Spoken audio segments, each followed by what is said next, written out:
are more than halfway through the series. Hello, hello, hello, and welcome. I can't quite get my camera angle, but that's okay. Let me put my notes up in the background so I can get this session going tonight. It is Saturday night, y'all. This is the first time I've ever done this on a Saturday night. I don't particularly like doing social media content marketing type things on the weekend. But in lieu of my launch and really trying to get you to really like, know, and trust me so you understand and believe everything I have to share with you for my upcoming webinar, Possibilities in Public Health Consulting, I thought that I would at least bless you all with some of this information that has been so instrumental to me building my multi-six-figure public health consulting business. And so with that said, welcome. Hello. Thank you for joining. I'm Quisha Umemba, the Public Healthpreneur. I teach helping professionals how to leverage their expertise and experience, how to package their genius, and how to monetize their skill set to start, grow, and scale a profitable public health consulting business that makes impact and income. And so if you are a public health enthusiast, my hope is that you will become a public health entrepreneur someday if that is what you want to do and what you want to become. Now, I do have on my glasses. They have the kind of like blue rays, actually a purple tint. So you'll probably be seeing some of let me actually close some of these windows. I do work on two screens. And so if you see some of the reflection, I'm sorry, the contacts were drying my eyes out. I'm going to have to wear my glasses for about a week here. We have had some really yummy, juicy, great conversations over the last 3 series now. We're on series number 4. And so I just want to recap. So if you have not watched part 1 of this series, how to build a multi-six-figure public health consulting business, go back and watch part 1 where I talked about perspective or mastering your mindset. The second session, we talked about positioning, how to get in position, build your credibility, your thought leadership. So that was really talking about marketing your expertise. Our session that we had last night was session 3, and that was on pricing or monetizing your skill set, which is probably one of the a lot of questions that I get come around, like how much should I charge, or how to pitch, or how to propose, or how to write an RFP, and all of those different things. So I didn't get that deep into the weeds of it, but I did offer some really good gems and jewels about just really where you need to start with marketing your business. Not marketing, with monetizing your skill set, and like the average trends that consultants would charge, and ways that you can charge more, and different packages, and all of those different things that I think you should go check out if you missed it. Tonight's conversation is all about maximizing your brand. It's packaging, right? Making sure that you're packaging everything, putting a nice little bow on it, making sure you present yourself to the world so that, you can put your stamp out there and people can begin to like, know, and trust you, understand your brand, your business, what it's about, how you serve, why you serve, and all of those different things. So there's a few things I'm going to talk to you about tonight. The first thing we're going to talk about is brand. Now, there's always a disclaimer, right? I'm telling you what has worked for me, what I believe has been the secret sauce for me being able to scale my business in 4 years to multi-six figures, to work with notable clients, and now to be in a position where I teach other people to do the same thing. I will say, however, there are individuals, public health consultants specifically, that are doing this work. They don't have a website. They are word of mouth. They don't do social media. They don't do marketing. They don't do any of that. And they still are doing well for themselves. Everybody has different goals, different financial goals, different, long-term, short-term goals, retirement goals, whatever that looks like for you. So even though I'm going to tell you and share you with these things that have worked for me and just kind of general things for business branding, just know that do what feels good for you. I remember when I first started out, social media was not my thing. Especially YouTube was not my thing, right? It's something that I had to develop and really get comfortable with. And as you get more comfortable with those things, then you can kind of scale. You can go to the platforms that feel really good to you, and you can really kind of monopolize those platforms, if you will. But do what feels good for you, because if you are forcing it, it's not going to come across as authentic, and people will be able to tell that you just really out here just doing the most, and it's not coming across that way. So by no means am I saying you have to become an influencer of any sort to do this stuff. But just know that, there are both online and offline marketing opportunities that you can maximize your brand. And we'll talk about some of that stuff tonight. All right. So first things first, when I talk about a brand, let me get my notes to where I can see them. Your brand is what sets you apart from your competition. It is what helps you spark a connection with your audience, with your potential clients. It is what people will remember you by, right? It's what sets you apart. And so when you're developing your brand, and specifically your brand identity, you really want to put some thought process into it. Building a brand is nothing that you should do overnight. It is nothing that you should do over a weekend, because I'm talking more than just your logo and your colors. And we'll get to that here in just a little bit. So really think about some of those brands that stick out in your head. Think about Nike, fast food restaurants, even. Think about major healthcare systems. Think about major public health organizations, the CDC, NATO, ASA. You see those acronyms, you see those colors, you see their icons and their logos. You automatically, that kind of conveys an emotion with you, or something resonates. That is what your brand does, and it's ultimately how you and how your business will be represented. And since I just said how you and your business, I will say, when I first started this, I did not want to be the face of my business. When I first started Umemba Health, which is my public health consultancy, I didn't have my bio on the about. I didn't have my picture. I was posting things on social media, but it was never anything connected to my face. I just didn't want to be the face of it. I did realize, though, about 18 months later, when I started coming out and speaking and being the face of it, that it resonated more with the audience. It resonated more with my followers, because they were like, oh, we know who we're talking to now. We know who she is. It's a real life person. These days people crave that authentic, genuine connection. So I know there's a lot of you that are still like that. Now, mind you, I was side hustling still, right, too. So if you are still working full time, especially if you're working in a government agency, or even a corporate, depending on what your organization will allow you to do outside of your work hours, you may have to not have your picture and your name on the website. For me, I actually was like, wait a minute, the business is Umemba Health. I'm Quisha Umemba. What sense does that make? Like, they're still probably gonna make sense of who is the CEO or who's behind this business, because it's a very uncommon last name. So I just want to say that. All right, so now that we've established what your brand is and how it portrays and how you project it out in public, I want to talk about the first thing that you need to do with your brand, and that's define your purpose. And when I say define your purpose, more specifically, I'm talking about defining your mission, your vision, and your values. This is really the foundational step when it comes to building your brand identity, because before anyone else knows who you are and what you do and what you stand for, you have to know yourself who you are and what you do and what you stand for. And so you really have to take some time thinking about your mission, thinking about your vision, thinking about your values, because these will serve as your compass, kind of guiding your actions, guiding your day-to-day, guiding your culture ultimately. And one thing I know, when I started my business, I said, even though it's going to be a small business, and I've just decided that instead of trying to be this huge, big organization, I do want to stay small and profitable. But even though I'm a small business, I never operated as a small business. Even to this day, I don't operate as a small business. Subcontractors or employees that I bring on, we don't operate as a small business. And so our mission and vision you can find on our website. You may see our values as well: people, purpose, performance. But there's no long definition for those. We know what those are internally. They guide our culture. And so it's really important that even if you're a solopreneur, even if it's just you in the beginning, you want to have something established. So when you start bringing on virtual assistants and subcontractors and online business managers and all these other people, or even partners that you're working with, when you're doing that orientation, you can say, hey, this is our organization. This is who we are. This is what we stand for. These are our values. And that's why it's important to let these things drive you from the very beginning. So let me go down here and look at my notes here. When we talk about a vision statement, you really want a statement that's action oriented. Okay. A couple things about vision and mission. Sometimes they can be kind of intertwined or interchanged, but they really are different. Your vision is who you are, whom you help, how you help, and why you help them, right? I actually didn't list an example of a vision. Oh, I did. I'm sorry. So a vision statement example for someone that's in public health could be, our vision is to empower underserved communities through innovative public health strategies, ensuring equitable access to healthcare and well-being for all, right? It's kind of a longer statement than that mission statement, or vice versa.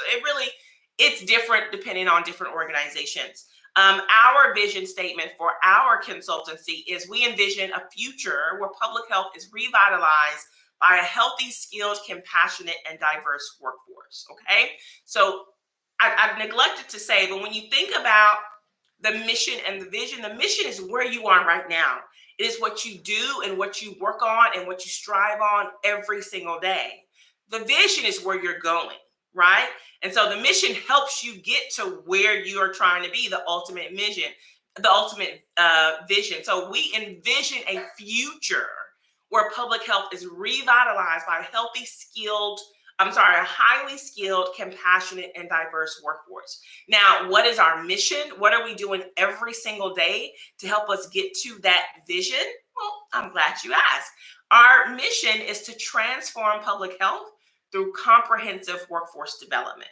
Okay, that's what we do every single day with our clients, with our partners, with our students at Umemba Health Academy, etc. And so that's how you're going to craft your mission. Now, I did write down one mission. I went to DC earlier this week to a Sanofi conference with my nonprofit, Diversity in Diabetes, and Sanofi.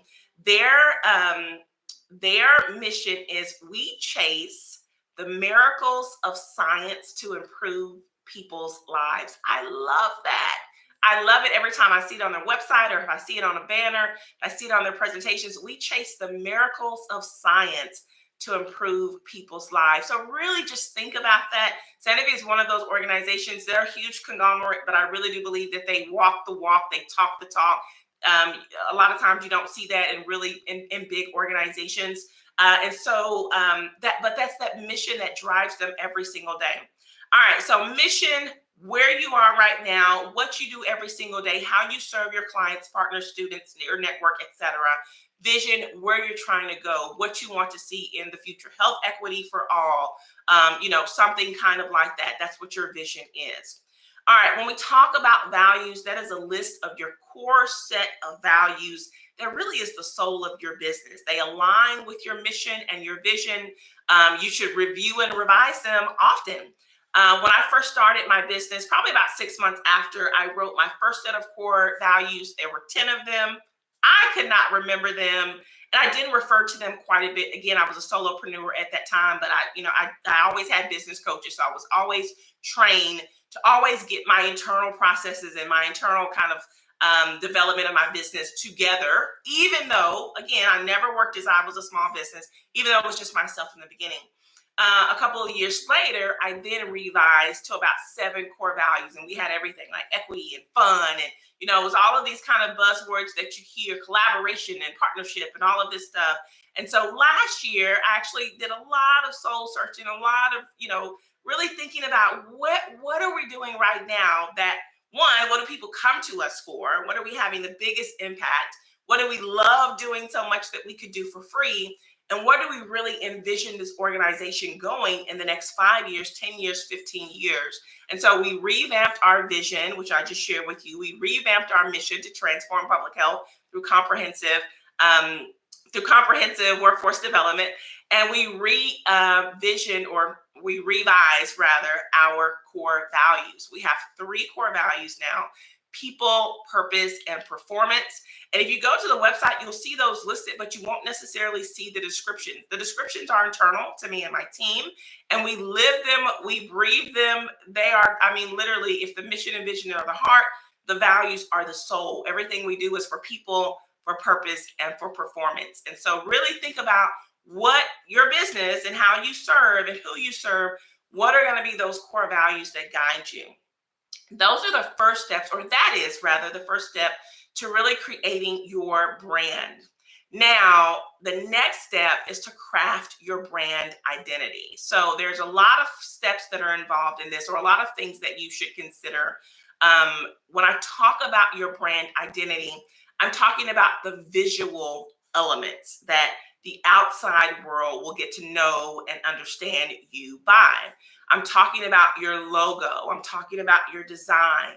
I'm talking about your font. I'm talking about your imagery. I'm talking about your messaging. I'm talking about all of those different things, because that's going to be your brand awareness. That's going to be the recognition that people recognize you from. That's how you're going to build your brand credibility, right? And build trust with your customer and with your consumer. So how do you communicate that? I've got about 8 things here. And if you have the Public Health Consultant Starter Kit, I do speak to this and have these 8 things. I think there are 8 things that are listed there as well.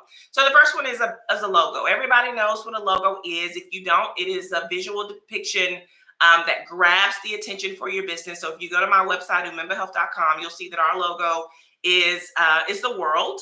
And there's a little clicker, like a mouse clicker on the mouse. And so initially when I started my business, our slogan or tagline, which is what I'm going to talk about next, said access at your fingertips. And so I started my business already understanding, and this is 5 months before COVID, that it was going to be a virtual business, virtual consulting, virtual education. Everything was going to be virtual, and there was going to be access at your fingertips, provided that you had Wi-Fi, internet connection, and all of those things like that. I did rebrand, and I want to say this. This is why I say this should not be done in a weekend's time or an overnight time. Rebranding is not something that is cheap. It is not cheap, and it is timely. I did a complete rebranding of the things that I'm going to mention to you here, but I did keep my logo because of what it represented and how we still provide that same really around the world access, as long as you have internet connection, Wi-Fi, etc. So your logo, just make sure it separates you from your competitors. Make sure it's different. Make sure it's something that's memorable. It can be simple, it can be complex, whatever it is, as long as it feels good to you. The second is a slogan or a tagline. You don't have to have this, and it certainly doesn't have to be something that is public if you do have this. So it doesn't have to be on your website. You don't have to utilize it, anything like that. When I say slogan or taglines, I'm thinking about, or to give you examples, Nike's slogan is just do it, okay? Apple's slogan is think differently, okay? Our slogan or tagline, where it used to be access at your fingertips, it's now we serve those that serve others. If you go to our about section, you'll see it on there, but normally I only will say it if I'm speaking or if I'm talking or if I'm writing an RFP or proposal. I may say something like, rooted in our values of people, purpose, and performance, we serve those that serve others, right?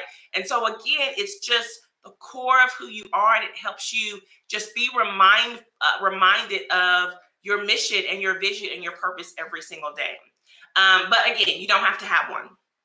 Okay, so colors is what's next. All right, colors are so very important. I've learned a lot of lesson in colors lately as I'm writing my second book. This book is called Public Health Entrepreneurship, Navigating the Intersection of Purpose and Profit. And I was working with my publisher, and she's like, I know your brand colors are, and this is for my personal coaching business brand, not for Umemba Health. But those colors are, deep burgundies and purples and golds and what I consider like royalty colors. She said, but you really need to research the colors, the topography, the different things for your readers. Who are you trying to attract for your readers? And so I had to really research colors and the emotions that they convey, and what colors resonate with men, and what colors resonate with women, and what colors resonate with universities, or with, all of these different things. And so you want to think about that as well. I will give you this tip though, and if you hire anybody on Fiverr or anybody at all to do your marketing, they are going to help you come up with a color scheme. You want to make sure you have a base color, which is your primary. You want to make sure you have an accent color, and you want to make sure that you have a neutral color. You can have more. I think I have 5 or 6 colors on both of my palettes, but you want to at least have those 3 colors in your color scheme. All right, so typography, which is a fancy word for saying fonts, is something else that you need to consider as well. Again, your fonts help with brand recognition. They relay different emotions as well, and moods. And so you want to make sure that you really think about the types of fonts that you use as well. I have certain fonts that I use for my businesses, different businesses, and I'm very quick. Wait a minute. This is not play fair display. This is not lotto. This is not lotto italics, because I know what my title or header font is. I know what my subtitle font is.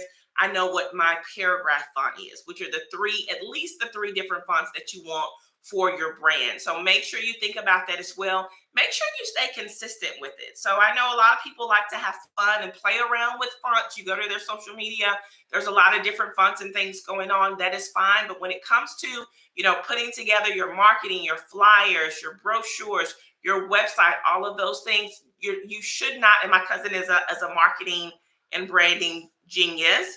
And we were just having this conversation about a week ago. She was like, you don't want to have more than 3 fonts on a page. Okay. So just be mindful: title, header font, subtitle font, and then your paragraph font is really what you want to have. All right. So 2 more things. Imagery is another thing that you need to worry about when it comes to your branding. And so when I say imagery, this is the visual representation of your brand. Are you going to be more cartoonish and have like stick figure drawings? I've seen, very high, label brands have kind of stick figure-ish, cartoonish imagery. Are you going to have icons? Are you going to use pictures? Is your brand more sterile and medical? Are you going to be kind of fun and for the culture? Whatever that looks like, it needs to be consistent. And I worked for a corporate agency. When we would do our PowerPoint presentations, depending on what the topic is, not even depending on what the topic is, but we either would use icons for the images in the PowerPoint, or we would use photos of like real people, but we never crossed them in the PowerPoint. And so it's like, okay, here's the presentation. Either we're doing all icons for all 50 slides, or we're doing real pictures for all 50 slides, but we're not going to mix it up. So a lot of that comes into like branding style guides and all of that stuff. And I won't get into that in this particular video.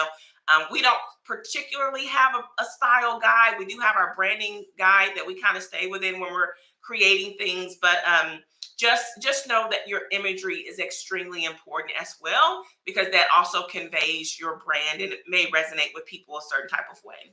And then the last thing is your messaging. Your messaging is so important. It really is going to set or define how your company will communicate its business. And so when I talk about messaging, I'm talking about your tone. I'm talking about your language. I'm talking about your core messages. Remember, I said earlier, I tend to say, well, rooted in our values of people, purpose, and performance, we serve those that serve others, right? So what is that core messaging going to be? Whatever the core messaging is, you need to know it. Your VA needs to know it. Your subcontractors need to know it. Your partners need to know it. They need to know that's exactly what you and what your business stand for. Okay. All right. So we talked about brand. We talked about brand identity. We talked about brand, your purpose, and defining your mission, vision, and values. And so I want to wrap up this video talking about some effective marketing strategies. Now, in session 2, when I talked about positioning or how to market your expertise, I already shared with you some ways that you can build your thought credibility. Your thought leadership and your credibility. So I'm not going to go into some of those, but I will talk about offline and online marketing, which you're doing one or the other, right? There are a few consultants that I know that don't market, that don't do anything. Their business is strictly word of mouth. I personally think that you put yourself in fear of not having business if you are not doing, let me say this, nothing is wrong with word of mouth. It is the best way and easiest way to get clients and repeat clients. Probably 80% of my business, or no, probably 60% of my business is word of mouth. However, I do actively pitch my business and my services and go after clients as well.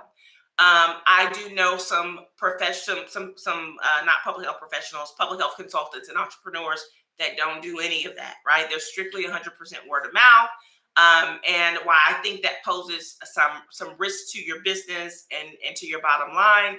To each their own. Okay. All right. So I want to talk about the importance of offline and online marketing. I'm going to start with offline marketing since I just kind of opened up that can of worms, so to speak. Offline marketing, you need to do both of these, but offline marketing is things like events and workshops, speaking engagements, which are my favorite. networking events, vendor sponsorship opportunities. So going to like table an event at a conference or something like that, passing out flyers, passing out your business cards. Those are all ideas or examples rather of offline marketing. Even if somebody refers you, so word of mouth business, that is offline marketing. Do it. You totally need to do it for your brand, to build your brand, to generate some brand awareness, to generate that like, no trust factor. Absolutely do it. However, digital marketing is much more effective. There's more reach. There's less effort. There's quicker results. It's easier to track your results. It's more cost effective. So many other reasons that digital marketing, and honestly, I personally think it's hard to have a business in this day and age and not do digital marketing. However, I do know individuals that are doing it and being successful. As a matter of fact, I actually hired someone yesterday to do some development of marketing materials for me. He has no website. He came recommended, and he said his business is 100% by referrals and word of mouth. So he's never had to have a website and different things like that. So it can be done. It can be done. It can. Matter of fact, one of my co-authors has built her business over 6 figures and does not have a website. Okay. So it can be done. However, I'm going to give you some examples of online marketing that I think that you should be doing, especially if you're trying to build a multi-6-figure public health consulting business. Okay. Email marketing first and foremost. If you are not building email lists, you really run the risk of keeping your business kind of stagnant. If you ever get to the point of where you want to sell products, you want to sell courses, you want to sell workshops, you want to sell things like that, yeah, you could go to your LinkedIn, you could go to your social media, you could post those things out. But if everybody you've interacted with or you've done business with over time is on your email list, it's just so much easier just to blast out, 2,000, 5,000, 10,000, however many people on your email list. And that way you can get sales and get business and clients easily. There's a lot of times that I will get business from emails that I sent out 6 months ago. As a matter of fact, I sent out an email about 4 months ago about partnership opportunities. And I just had a discovery session with a potential partner last week about it, right? So people, sometimes they read them right then and they'll jump on it. Sometimes it could be months later. If they're like me, I put the emails that I want to refer back to later in a special folder. So email marketing, you got to do it. You have to do it. Generate some really great lead magnets that will make someone want to give you their name and their email. So whatever it is you do in your specialty, I'm sure there's something you can teach them. I'm sure there's some kind of how-to tip sheet or an ebook or whatever that looks like so that you can start to build your email list. I'm gonna get off that for now. Social media marketing. So whatever platform you want to use, a platform of your choice, LinkedIn, Instagram, Facebook, what is it? X now, formerly known as Twitter. You don't have to be on it every day. You certainly don't have to do video content if you don't want to. However, content is king. Video content specifically is king. I don't do the whole vanity metrics things. I could care less. I think I just passed on my Instagram 1,000 followers. I didn't do a big post or to do about it. I honestly don't care. But I know that a lot of people find that really important for them. For me, I would much rather have 200 people following me and 180 of those people are spending money with me than to have 20,000 people that are following me and only 2 people are buying. However, I do know the power of social media. There are people on social media that they may not like a post, but they're watching what you're doing. I've had people come to me and offer me business or indirectly, like say, hey, I heard of you from someone else. And I'm like, oh, I didn't even know we were connected. I didn't even know she followed me. I didn't even know they even knew what I was doing. So just know that when you are maneuvering and navigating social media, people are watching. And so you have to make sure that your business is always, your brand is always first and foremost. You have to be really careful about things that you're posting on your personal pages as well. I'm an open book. I have my personal page on Facebook open. I've got my IG open. Nothing is private for me. Even though I do a few personal posts on my social media, all my social media is business. As soon as I became a self-employed business owner, all of my social media is business. And so that's how I look at it for me. I'm gonna get off social media now as well because I can stay on these soapboxes for a long time. SEO optimization is another great example of a good way to do digital marketing. SEO stands for search engine optimization. I actually need to do this again. My website went through a kind of a rebranding about maybe 10 months ago. But the old version of my website, I did hire someone on Fiverr to do my SEO optimization. And the results were, it was when you would search certain keywords, I would come up or rank higher in Google. And so I did know that it worked because I would get people would fill out our inquiry forms from other countries, right? From Guam, from America Samoa, from different places like that. And it's because they were putting in words like community health worker training, and Umemba Health or Umemba Health Academy was one of the top ranking organizations. So that's a way to do it too. There's paid advertising. Don't ask me about it. I don't know. I do it. I'm not very good at it. I actually will probably just do more kind of organic advertising moving forward. I've noticed that the social media has gotten really spammy anytime I do create an ad. And I don't know if I'm doing something wrong, but I'm just going to say I'm no expert of it. I'm just giving you an option that you can do. So you can do paid advertising on all the social media channels or on Google as well. Influencer marketing, that's actually something that I'm looking into doing in 2024. You might consider that as well. So people that are influencers that have quite a bit of followers, working with them is almost kind of similar to affiliate marketing, helping them to serve your products and services. And affiliate marketing is where you have affiliates that will go and sell your courses, your workshops, and different things like that. And you will give them a percentage of whatever the cost of that is. The last thing is referrals. Referrals is kind of like affiliate marketing. Marketing. So, my colleagues and I that are in kind of my close inner circle, whether they're public health entrepreneurs or nurse entrepreneurs or whatever that is, if we do make a referral with the other, we will give a 15% referral fee. And so that is a good way that you can get people to send others to you because they know that you'll pay a referral fee if you are able to close that contract with that individual or with that organization. So those are some ways that you can do offline and online marketing. All right. So I've talked a lot tonight. I've talked really, really fast because I tried to finish by 8:30. I'm just a little bit over. Let me just summarize and wrap up session 4. And I hope you found this helpful, as you have probably hopefully found the other sessions helpful as well. So we talked about brand tonight. We talked about defining your brand's purpose, which is your mission, vision, and values. We talked about how to craft your brand identity and how you're going to communicate your brand. And then I talked to you about some effective marketing strategies that you can utilize both offline and online. Now, there's no resources that I have for you tonight. Every session I've had a resource provided for you. A couple of those resources I have went to the Facebook group and dropped them there. If you have not accessed the Facebook group, go ahead and join us. It's called Public Healthpreneurs, Make Impact and Income. Just answer the 3 questions. We'll let you in. There's tons of value. We just had somebody yesterday that quit her part-time gigs and she's launching into full-time entrepreneurship. People have said they've gotten a lot of value out of the content, out of the training, out of just the support and the like-minded camaraderie that is in the group. So you're certainly welcome to join us. The next session, session 6, will be how to build a multi-6-figure public health consulting business. Part 6, we're going to talk about processes, minimizing and optimizing your processes. Now, if you have not started your business, this might be a little bit over your head.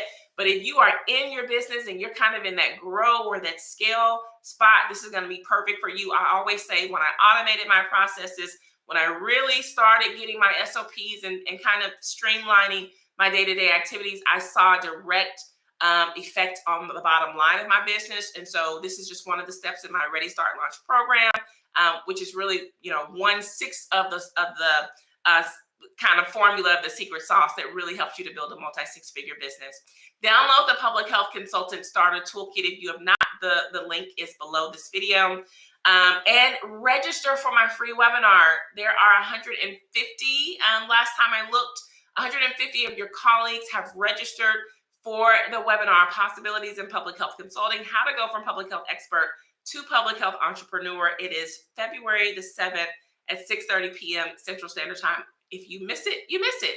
Actually, I'm kidding. There will be a replay available, but go ahead and register. So if you do miss it, you can catch that replay. I got a couple more. Public Healthpreneur Academy is starting very soon, like less than 4 weeks soon. I'm actually opening it up in a couple of weeks for about 10 people to come and test out the kinks and the bugs and all of those different things. If you'd like to be considered, sign up for the waiting list, because everybody that's going to be considered as early testers will be on that waiting list. You can find that on the website as well. And schedule a discovery session if you're interested in starting, growing, or scaling your public health consulting businesses. You can find all of this information that I've just shared with you on QuishaUmemba.com or below this video. And if you're not following me on all social media channels, you should be. Again, I hope you've enjoyed this session tonight. I'm looking forward to session number 5, where we talk about minimizing and optimizing your business processes. Y'all have a great night, and I will see you in the next video. Take care.